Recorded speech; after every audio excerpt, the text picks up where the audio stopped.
We're live from Israel tonight. Like before, we are here reporting at ground zero from the war zone as Israel gets ready for a frontal assault and incursion into Gaza.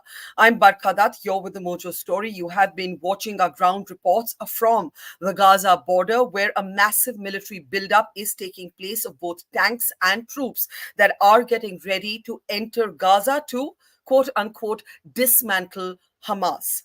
Even as this frontal assault is being readied, hectic negotiations, global negotiations are on. The Americans are trying to convince Egypt to allow 1.1 million Palestinians who have had to relocate within the Gaza Strip to possibly enter Egypt. Those negotiations have not succeeded yet. Israel today has denied any proposal of a ceasefire while such movement or such negotiations take place. In the meantime, hostages continue to be in Hamas captivity, and Qatar is among countries that is urging Hamas to release these hostages. Israel has refused to negotiate with Hamas on the release of these hostages.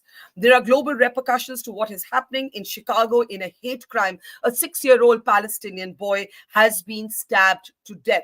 American President Joe Biden has called for peace and end to Islamophobia, but is also rumored to be visiting Tel Aviv, Israel, in the next couple of days to show solidarity with Israel. This, even as in an interview to 60 Minutes, Biden says it would be a big mistake if the Israelis went in and occupied Gaza, but yes, to take on their adversary, an adversary that has inflicted such damage on the civilian population in Israel is something that has Biden's support. So a lot to talk about. The geopolitics of this is heating up, even as tanks and troops have taken position all along the Gaza border. We've been reporting from there, and we'll bring you reports and voices from the ground. But let's introduce our experts. We've got experts from around the world on the program today. Joining us from here in Israel is Daniel Seidemann. He's a lawyer as well as a commentator. It's good to see you again, Daniel.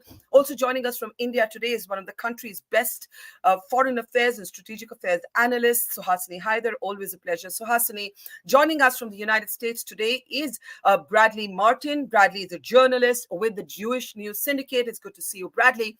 Joining us is military veteran General Atta Hasnain. Always a pleasure, sir. And finally, joining us from here in Israel, we're welcoming back to the program Helit Barel. She is a former security personnel in Israel. She has actually served at the front line. It's always good to see you, Helit. And let me start with you, if I may, Helit. We are seeing many things happen simultaneously. We are seeing, and I've been to the Gaza border and back, or at least right up until where I was allowed to go by the IDF. We are seeing a massive sort of buildup of tanks and troops. Israel has denied any plans of a ceasefire, but at the same time, the Americans are clearly trying to create a humanitarian corridor for the exit of civilians into Egypt. Those negotiations have not yet succeeded, but they are still on. Saudi Arabia has also been called upon to make a response. That hasn't worked either. Helit, to world agencies that would say Israel needs to hold its fire till this humanitarian corridor is worked out, what would you say? Well, first of all, it's very important to impress that Israel is not attacking, certainly not intentionally and hopefully not otherwise, but certainly not intentional, any civilian targets. The Israeli targets are Hamas, its organization, its personnel. Now, the issue of the humanitarian corridor, the passage into Egypt, or any other solution, I don't see as stuck on the Israeli side. Israel is not opposing a corridor. Israel will respect a corridor at the request of the United States. Israel is working on answering the United States call into entering humanitarian needs through Rafah, which is the Rafah border, the entrance, and so on. The problem with Egypt not wanting Palestinian refugees coming into its territory, Saudi not heeding the call so far, is not a problem that Israel is creating. It is a problem that is in existence regardless. To say Israel cannot commence in its attacks because that civilian situation has not been completely resolved is very problematic. Okay, fair enough. You're saying that it's Egypt that's resisting this, but Egypt would argue this conflict is not our problem. My question to you is this, because I remember from earlier programs you have said that you have been a votary of the two-state formula, that you see this as a war against the Hamas and not against the Palestinian people. There are international agencies, doctors in particular, that argue that Palestinians who have nothing to do with Hamas are suffering. What would you say to that, Helit? I absolutely agree. That is Hamas's plan, is to make civilians suffer. Hamas has never protected its own population, and as a matter of fact, it hides beyond its own population. We have reports that Hamas is preventing people from going through those corridors and getting to safe areas, taking their cars, taking their IDs, because if the civilian population at large leaves or moves, Hamas can't hide behind them in hospitals and in schools. So there is no doubt the civilian population is in danger due to Hamas's actions. And I might remind you, this is all occurring because of Hamas's atrocities and murders of Israeli civilians. And on that side, they weren't trying to avoid civilians. They were precisely trying to get to civilians, which is why we've seen dead babies, women, and elderly, in addition to people who have been hijacked, abducted, and are held illegally, unlawfully, and God knows what is happening to them at the moment. So to put this situation now on Israel to maintain this and that, Israel will follow international law as it always does, but we must act. This is an issue of survival.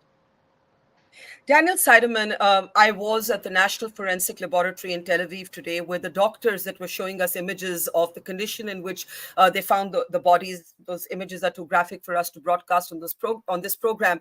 But suffice it to say, we saw the images. There are bodies that are charred. There has been a great deal of debate over whether beheadings took place or not. The doctors went on record to say that they did find both babies and adults with heads severed from the body, but they did not yet know whether the beheadings were deliberate or whether these were from missile projectiles. The doctors broke down. The doctors broke down while showing us these images. But I do remember again something you said: you cannot respond to a war crime with another war crime. You heard what Helit Barel just said. She said, you cannot put this on Israel. We are respecting the rule of law. Do you agree, Daniel? Daniel, can you unmute yourself at your end? You're muted at your end. Please do that and go ahead. Yes. In principle, I very much agree.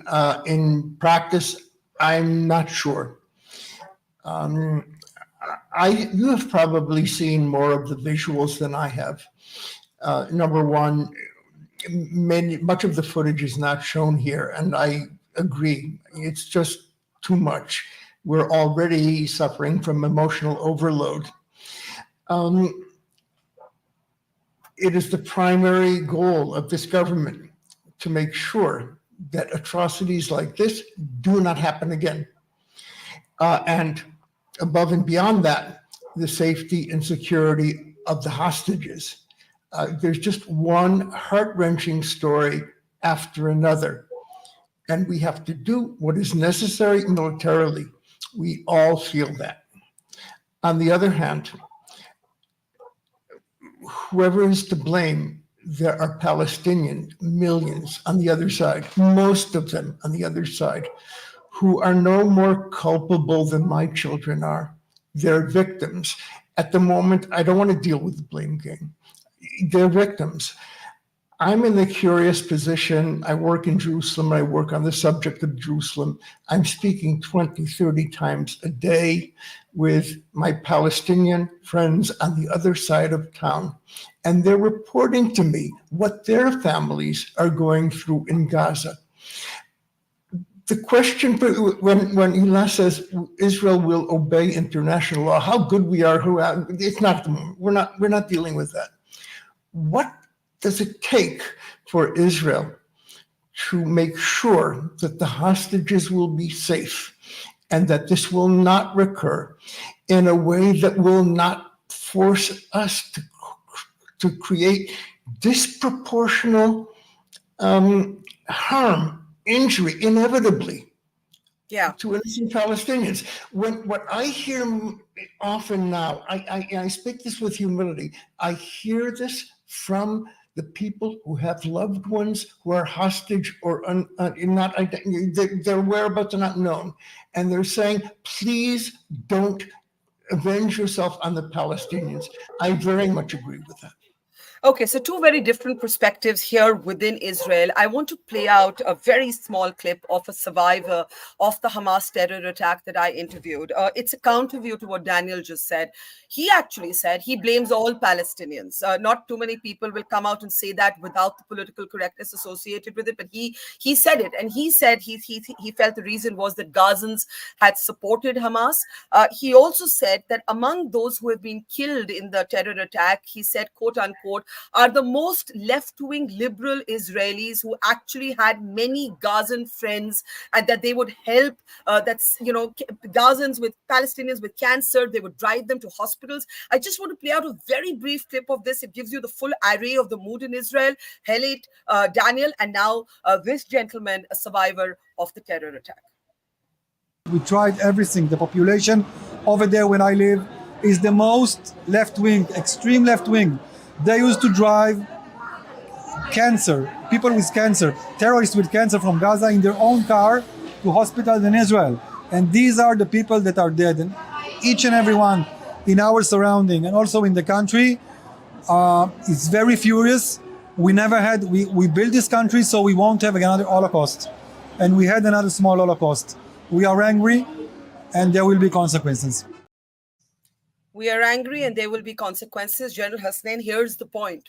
There will be consequences not just for Israel and Palestine. The way it's going, there will be consequences pretty much potentially for the rest of the world. Today, Israel has announced that it is actually evacuating 28 communities along the border with Lebanon, where the Hezbollah has been engaging with Israeli forces. Go ahead, sir, your assessment of what we're seeing so far. See, Barkha, this is not an easy situation, we all understand. It's hugely complex. The issues which come to mind straight away are obviously war crimes against war crimes, something which is not normally warranted. But when there's anger, when there's sentiment in the street, then obviously you can justify it for a period of time. Retribution is what one is looking for in situations such as this. We've seen it in our country. We always wanted to seek retribution whenever we lose innocence in our communities in India. Victory. Did the Hamas ever imagine that they're going to gain victory by doing what they did? The kind of strategy they employed, the ISIS kind of strikes that they adopted, did they imagine that they could achieve victory and that there would not be a retribution from the Israeli side? This is something which is unfathomable. Somehow I just can't understand it. Similarly, I would also question the Israeli side now. The sentiments are very much there, and that justifies any act of retribution. But to think that you can resolve this problem through retribution and strikes back and incidental casualties of civilians, etc., I don't think any Israeli even believes that. They know that all you are doing is actually pushing back the problem. It's going to take a couple of more generations actually to resolve this. So at the end of it, it is human rationale and reasoning which is going into this situation. One side strikes with a complete irrational kind of a strategy. The other side has to follow something, a retributive kind of a situation. You have to play to the streets. You have to have a political narrative being played out on that. And both sides know this is not going to end the problem. The international community needs to come in, do more. But at this time, I think the emotions of the situation are too intense for the international community to be able to achieve anything. My last point here, Egypt. To expect that Egypt will open the southern border and allow 1.1 million people in would be setting the clock back by maybe 30 or 40 years. We don't want Egypt coming into this whole conflict once again. That is one area which is shut off from conflict as far as Israel is concerned. I only hope that kind of a thing doesn't come to pass subsequently. Bradley, let me bring you in.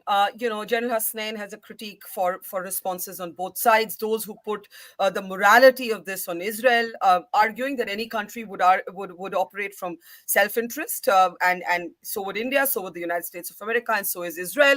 But the solution doesn't lie in this. That said, here on the ground in Israel, left, right, and center, despite anger with the Netanyahu government, are united. This cannot be business as usual. This cannot be a raid in and a raid out. This has to lead to the dismantling of Hamas. But there are consequences in the rhetoric. There is a 6-year-old kid who has nothing to do with any of this, who lives in Chicago, who was killed today for being Palestinian. Bradley, go ahead. Yes, absolutely. And the fact that this child was murdered, it's a tragedy. The fact that her mother is still under intensive care is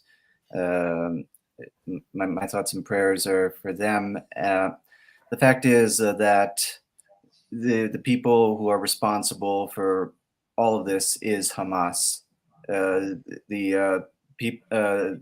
All of the innocent civilians, both Israeli and Palestinian, who have been murdered, tortured, it's all on Hamas.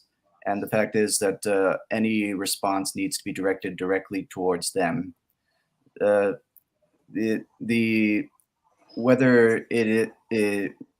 need to make sure not to do a simple tit for tat and attack somebody simply for being Muslim. That is simply not going to be helping anybody. It's simply going to compound a heartbreak and pain all around. Right now, we need to focus on how to eliminate Hamas and destroy that terror infrastructure once and for all. So, Hassani, there are geopolitical implications and they're moving swiftly. Joe Biden has today warned against a new occupation by Israel of Gaza. The Israelis have not said that that's what they intend to do. You've heard on this program as well that the singular aim is to dismantle Hamas. But Hamas is crouched in a network of underground tunnels that the IDF sometimes calls the Gaza Metro. This isn't going to be easy as a military op. This is where they store their rockets. This is a video released by Hamas itself, but there are also larger implications. Israel right now says it couldn't be bothered about global opinion. An Israeli I interviewed here said, after what, quoting Golda Meir, after what you've done to us, you lose the right to tell us what to do. How are you seeing this story? So, Hasni? Well, certainly, I think as someone sitting far away in Delhi, there are 3 or 4 parts to the reaction. I think the original reaction, as Prime Minister Modi in his tweet said, was complete solidarity with the Israeli people who have suffered this very, very brutal attack. I don't think there can be two views on the fact that the massacres that we saw on October 7th were terror attacks. So I think that's the first kind of reaction. But subsequently, we have seen the rest of the Indian reaction. And I think it kind of mirrors, because we're even hearing from President Biden today talking about innocent Palestinian civilians in his first tweet, then reacting to the killing of that little boy in Chicago. We've seen reactions already from the Arab League. I think we will soon see them from the Organization for Islamic Cooperation. We've seen reactions from around the world, from Europe and all the rest. And I think the second part of that reaction is what India said, which is that whatever the reaction from Israel, it has to adhere to international humanitarian law. This is not just about following some rules of the game. It is about what you do as a state, as opposed to what you do as a terror group. And I think that distinction has to be there. I understand that the Israeli Defense Forces are saying that the buildings they're bombing are targets because they are headquarters of the terror group. The question that has to be asked is, well, we are seeing the body count pile up. 3,000 or so already, according to Palestinian authorities. So I think that's what people are watching from here to say that there's no doubt about the fact that Israel was the target and was the victim of a very, very brutal terror attack. We can ask the questions later about how this could happen. where was the intelligence, and why wasn't there an immediate reaction of, why weren't forces on the ground immediately? And I'm sure those are questions that we are reading actually in the Israeli newspapers, and the Israeli media is asking those questions. The real point is going to be, where do we go from here? Obviously, this massacre is not something the world has seen. The obvious comparisons are to the brutality of ISIS, for example. But we have seen some part of this chain of reactions, the bombings in Gaza. What we haven't seen, perhaps, is this kind of announcement that in 24 hours, 1 million people have to move out of their homes. I don't even know if it's humanly possible, but even if it is, what do we do after that? We're not talking about tens of thousands. We're talking about 1 million plus, and all of Gaza is about 2 million. And as the as the lady Helit said on the show, it's not as if Egypt is going to take them. I'm sure Jordan is not keen to get involved either. So where exactly do they go if the bombing starts now and a ground offensive starts now? You do have 2 million there. Is the case that everyone who's there is a terrorist? I know that you've spoken to people who say that everyone is a supporter. Perhaps there is a large number that are supporters. We saw them in the elections that Hamas supposedly won many years ago. But who knows how they feel right now? I'm not sure any human could look at the attacks on October 7th and say, that they could support something like that. So the question is, are you going to take that chance? But Hasnain, I agree with almost everything you've said except that last bit, because there are actually people, diplomats, heads of parties that are still arguing that Hamas is not a terror group.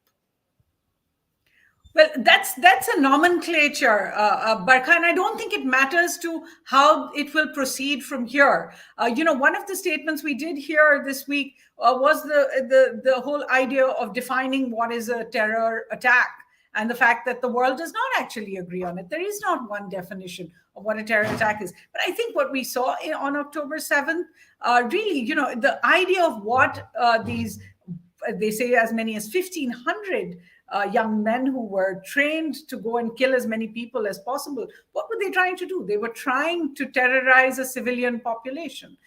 So I think there can't be two words about that. It doesn't take away from the fact that, there are issues on the ground. There are issues between Israel and Palestine. There are issues of a peace settlement that has never come through, or of occupied territories that the UN doesn't recognize. There's all of that. Eventually, as I said, I think the real expectation is that a state will behave differently from a terror group. Okay. I know Helit has a lot to say to you. I could see that on her face. Behind me is actually the Israeli flag. I'm on a terrace in one of the homes in Tel Aviv. Through the evening, we've been getting alerts on our app about explosions, rockets that could be coming from Gaza. This is very normal for Daniel and Helit, not even for me, who's had reasonable exposure to reporting conflict, to actually get, like, it's so integrated into your daily life now. You actually get a message on your app saying, take shelter, we're expecting a rocket attack. So just to contextualize that, before I come back to the panel, what's happening at the Gaza border? We've spent a lot of time as up to the point that we're allowed to go, and there's a massive military buildup. I was able to interview an Israeli soldier on the condition of anonymity, but he was on camera, and he said infantry and tanks have been training. We are aware of the urban warfare. We're heading into just on that deadline. The 24-hour deadline has come and gone, except for short raids. We have not seen Israel actually execute that deadline. But here's a little snippet of what's happening very near the Gaza border. We are now very close to Gaza, and as you can see, this row of tanks here, Israel is rolling out its tanks, and all of these tanks are moving towards the border, the edge of Gaza, where Israel and the military are making the final moves for a ground assault. I want to just give you a sense of what's happening here. You can see soldiers on this side of the road, and we're being told not to cross the road. So I'm going to just come here, maybe come a little bit here, and give you a sense of the scale of the offense. We're being told behind by our guide to not go any further. So we're going to listen to him carefully. But if you look right behind me from here, you can actually see all the way till the very back, a line of tanks that are in fact rolling out. And I'm just going to try and come just till here to give you a sense of the preparations that are underway for a ground assault. Now, Israel in a statement today has said that it will be attacking the Hamas in Gaza by land, by sea, and by air. And you can just have the camera stay a little bit on these tanks. You can see here a soldier is beckoning us to come this side, so we're going to listen to him and come back this side. And although Israel has not released any details about the specifics of what time and place and date the ground assault of Gaza is going to take place, the fact is that you can see from these images that it is extremely imminent. And what we have to see is what happens once that starts. 1.1 million Palestinians have been asked to relocate so that civilian casualties can be avoided. But the United Nations and other agencies are saying that this relocation cannot happen in such a short period of time. Nevertheless, as you can see right behind me, full preparations are now on. The tanks are rolling out, and the Israeli military is saying that they are going to dismantle Hamas come what may. Here on the ground with cameraman Anoop, Barkha Dutt for Mojo Story. So to you, Helit, I know you wanted to respond. I know you were listening to Suhasini carefully. Is there any chance of any country mediating that can still pull Israel a little bit away from the precipice, or is this now a done deal, in your estimation? Well, first, I have to say about the little innocent child that was murdered in the United States today, that is deplorable. It is no different than any murder of any child. Children are children. It's disgusting. And I have no other words. And certainly it doesn't matter who's to blame. It's just tragic and should never happen. I also want to make sure that my words before are understood precisely. There's a big difference between retribution and vengeance and retaliation.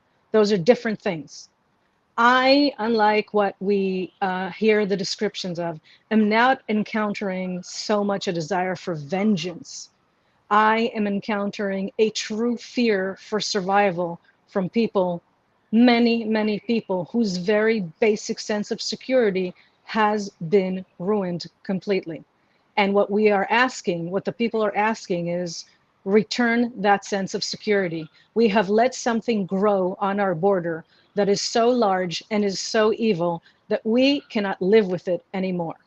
And a lot of what I've heard on this panel, I understand the sentiment, but here's the message you are giving Israel. Be nice little victims. It's true, you've suffered terrible, terrible atrocities, but you can't really do so much about it because we don't want to involve Egypt, and certainly we don't want to involve Jordan, and we feel this and that. And once again, I do not ever want to target civilians or harm civilians. But at the same time, it needs to be understood, Hamas will be eliminated. And I want to make sure we understand, it's not a matter of 24 hours. It's this notion that we're saying, 24 hours and get out is simply not true. The IDF spokesman specifically addressed this and said, we understand that this is not a 24-hour situation for people to move and find safety. That's not even the issue. We have the time and we have the stamina, but the notion that we will not respond in a way that eliminates this threat to our very survival is not a realistic notion whatsoever. And I agree with whoever it was that said, the international community, absolutely, come in, find a solution. Don't ask Israel to be the solution by continuing to be victimized. There is no country that has done this. And when we're talking about other countries who are fighting wars, I certainly look at what happened after 9/11, and I don't think those same standards that we are being asked to employ were employed. That doesn't justify going out and trying to kill civilians, but we never do that. We never target Yeah. civilians. We never celebrate their deaths. So you asked me, are we still at the precipice? Absolutely. But one last thing, the people being held by Hamas, who were kidnapped, hijacked, whatever you want to call it, they are the top of our minds, and they are certainly top in the calculation how this would work. So we would have Yeah. to see some extreme moves from Hamas before we can even talk about thinking about how to calm down these flames. Yeah, I think the last time you and I were talking, you said we're a country of lions. So I don't think anyone is expecting Israel to play the role of poor little victims. That is just not in Israel's DNA. Bradley, do you want to add to what you've heard so far? But also what Suhasini pointed out is a little bit of Biden's shifting position in the United States. Would you categorize it as that? Well, I would just add that Israel has not the right, but the responsibility to protect its citizens. As any state in the world has their primary responsibility is to its citizens. It's their safety, and we cannot forget that in 2005, Israel withdrew from the Gaza Strip in an attempt for peace to create a Palestinian state, and by doing so, they withdrew thousands of Israeli Jews from the Gaza Strip, including graves, entire families, all in the interest of creating a Palestinian state in Gaza, and leaving behind hundreds of millions of dollars worth of agricultural equipment, greenhouses, all ready for a Palestinian. So are you economy. are you advocating a new occupation? Would you be in favor of that? It's not in Israel's interest to go back into Gaza. It hasn't been in their interest, for decades.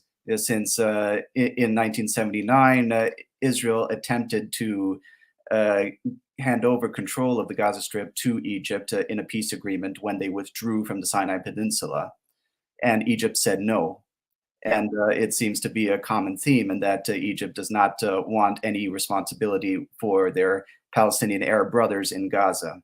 So that is simply not an option. At least from my understanding, it's not Israel's. Israel does not want to go back into Gaza, but Israel does. Israel needs to do what it has to do to destroy Hamas once and for all. And Hamas can end this, simply by doing. I would implore on Hamas's morality to lay down its arms, to let the prisoners go, and surrender to Israel. They can end this all tomorrow. Well, I don't see that happening either, though Qatar is urging Hamas to release. Every innocent Israeli and Palestinian will be on their heads, not Israel. Okay. Qatar is urging Hamas to at least release hostages. There's been no movement on that either. General Hasnain, Helit Barel said, do not expect Israel to be the solution. I want you to respond to that. Well, absolutely. First of all, whatever Helit has said, let me tell you, it's out of a lot of emotion, a lot of sentiment. And if any of us were in this situation, as military people, we would also react in the same way, right? And therefore, whatever she has said, I support, back her completely. The dastardly manner, the brutality which was used. If I would just use this argument that if Hamas had just targeted military objectives, used military means, perhaps to do what they were attempting to achieve, perhaps the world may not have responded like this. Even Israel may not have responded like this. But the manner in which they chose to do it, the brutality, the terrorist strategy which they adopted, made it an open thing for them to that Israel would do what it is wishing to do in the very near future. And I would be the happiest to see the end of Hamas out here, because I think Hamas are the villains of the peace in this entire situation. But having said all this, Barkha, I just wonder whether 10 days, 15 days, 20 days later, military strategists in Israel would be rethinking. Because, we need to argue this out. We need to look at it pragmatically to see, is this going to lead to a solution for Israel itself? Does it expect that it will get rid of the last Hamas terrorists in this area without the final occupation of Gaza? As was just pointed out also by Bradley just now, I think, that the whole problem is you can't just go in and occupy Gaza. This problem will fester forever. And therefore, as I said right in the beginning, it's such a complex issue. There are no solutions to it. At the moment, what we are seeing is just a progression of events which are natural. I use the word retribution not negatively at all. My use of the word retribution was positive. And I look at it from the angle that I would use retribution myself, because I think it is necessary to do it. When you lost civilians, when you lost children in these kind of dastardly actions which terrorists have carried out, you are fully justified to carry out those actions. So my explanations are very clear there. At the end of the day, my only advisory to Israel and Israeli commanders, be careful of other borders. You see, your concentration on Gaza is just a strip. It's a very small area in southern Israel. This conflict has the potential to expand much beyond. No one wants to see that happen. Israel will not want to see that. How to limit this conflict only within the boundaries of Israel at the moment is the most important thing. Absolutely. I think no one would disagree with that last comment. So Hasni, go ahead. Last thoughts. Well, I just feel the next few days will tell us what is going to happen. You'd asked for an international perspective on what we are seeing, and I think that's what most people are worried about. What General Hasnain said, that we are living in a time of many multinational conflicts, and while we see the operations being set up for Gaza for a ground offensive, we can already see that there are going to be international repercussions. Now, Israel's forces may not really be worried about that, because right now their aim, as it was, when you remember that multinational coalition against ISIS was just basically to try and eliminate Hamas. But there is a collateral damage that we are seeing. There is civilian casualties that we are already seeing. And I think it's necessary to make the point that, as the Ministry of External Affairs has, that international humanitarian law, it's not just about the rule of law, but international humanitarian law must be preserved. Daniel, last thoughts. You have been conflicted. When we last spoke, you said you find yourself in a terrible dilemma because you want something to happen that deters Hamas from ever daring to do this again. But then there's a red line you don't want your country to cross. Go ahead, Daniel. Yeah. When I looked at the footage of you in back of the armor and the artillery, my first association was, I have relatives and friends in those tanks, and I pray for their safety. But I also pray that they will not be called upon to do things which will cause unnecessary suffering on the Palestinian side. I trust the commanders of the Israeli army to do that. I do not trust my prime minister, but I think that the military will be able to handle that. I do want to end with something. There's going to be a day after. This will wind down. I don't know what the exit strategy is. I don't know what it will look like, but I can tell you this. Each people glimpsed something of their traumatic past. When we in Israel heard live on television, women calling television anchormen live and saying, we're barricaded behind closed doors with our children, the terrorists are outside, please send help. Most Israelis thought of the Holocaust. Israel is not in danger as we were in the Holocaust, but those memories, the Holocaust is a contemporary Israeli collective memory. But when I see 1 million Palestinians heading south under instructions from my government, I know what they're feeling, even though I'm not Palestinian. This is a recreation of the Nakba. That is their formative experience as a people. They fear displacement. I am delighted as an Israeli that the Egyptians are not allowing them. They deserved to live in their own land. The day after the war, we're going to have to take a look around and say, what the hell can we do? I can tell you one thing. Life in Israel will not be paradise if life in Gaza is hell. Yep, you are interconnected, whether you like it or not. I think that acknowledgement is there. And also an important distinction coming from Daniel Seidemann that I saw Helit Barel agree with. Very much the overwhelming opinion here, rage against Benjamin Netanyahu. Trust in the military, not in the prime minister, is an important thing that we need to convey to you from the ground. But also to readapt the proverbial cliche, what happens in Gaza does not stay in Gaza. It has implications for not just West Asia, what Indians call West Asia, what you call the Middle East, but potentially for the entire globe. We leave it there. Thank you very much to Daniel, Helit, Bradley, Suhasini, and General Hasnain. We will continue to report from near the Gaza border. Biden is expected here this week. We'll be on the ground to report all of what's happening with the military buildup, the humanitarian crisis in Gaza potentially, and what happens in geopolitics. Thank you for watching. Take care and see you soon. It's great to see you here. Thank you for watching our work. If you haven't subscribed yet, don't forget to click the bell icon and subscribe to Mojo Story and support independent, robust journalism.